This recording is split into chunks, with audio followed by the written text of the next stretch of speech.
Donc concernant les projets, qui sont en cours cette année avec les premières et deuxièmes années, il y a notamment des cours communs avec certains profs où nous allons, emmener les élèves, alors soit sur des forums, des salons de l'entrepreneuriat par exemple, notamment pour nos élèves en GPME de première année, ce qui va leur permettre d'arriver et de vraiment se confronter au monde réel de l'entrepreneuriat et de voir si c'est quelque chose qui leur plaît.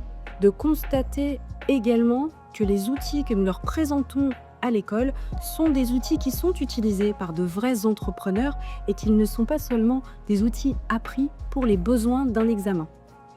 Nous avons également prévu avec ces étudiants-là d'organiser au sein de l'établissement une journée où ils vont tenir un stand. Donc ils vont se mettre dans la peau de vrais entrepreneurs, de créateurs d'entreprises, essayer de trouver un projet, un objet qu'ils pourraient vendre entre guillemets à leurs camarades.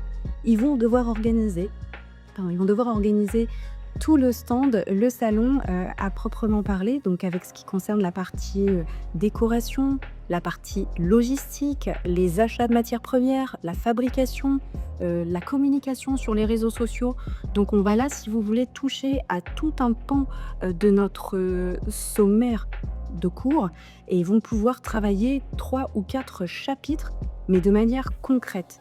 Ce qui est déjà beaucoup plus intéressant que de leur faire travailler des sujets uniquement sur la base d'une théorie, puis d'un cas pratique, mais qui par moments ne leur parle pas du tout. Et si j'avais quelques conseils à donner aux étudiants qui sont là à l'approche de leurs examens, c'est bien évidemment d'être stratégique, de revoir tout d'abord l'ensemble des outils qu'ils ont appris. Ce sont des outils sur lesquels ils peuvent être interrogés, sur lesquels ils peuvent avoir des calculs à réaliser, qu'ils vont devoir utiliser dans le cas de cas pratiques. Donc je leur demande vraiment de réviser les outils et de les maîtriser pour ne pas avoir d'hésitation le jour de l'examen. Puis d'être stratégique, de découper leur examen. Ils ont par exemple 4 heures ou 4h30 pour réaliser un examen avec 3 dossiers différents.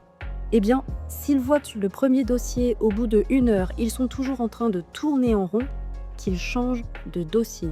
Ce n'est pas la peine de rester bloqué sur un dossier en espérant gagner quoi, un point ou deux au final, alors que finalement, le temps qu'ils décantent l'ensemble des informations et qu'ils les digèrent, ils vont peut-être réussir le deuxième et le troisième dossier beaucoup plus vite et avoir une autre réflexion au bout de 2 ou 3 heures de travail et pouvoir revenir sur le premier dossier avec plus de facilité.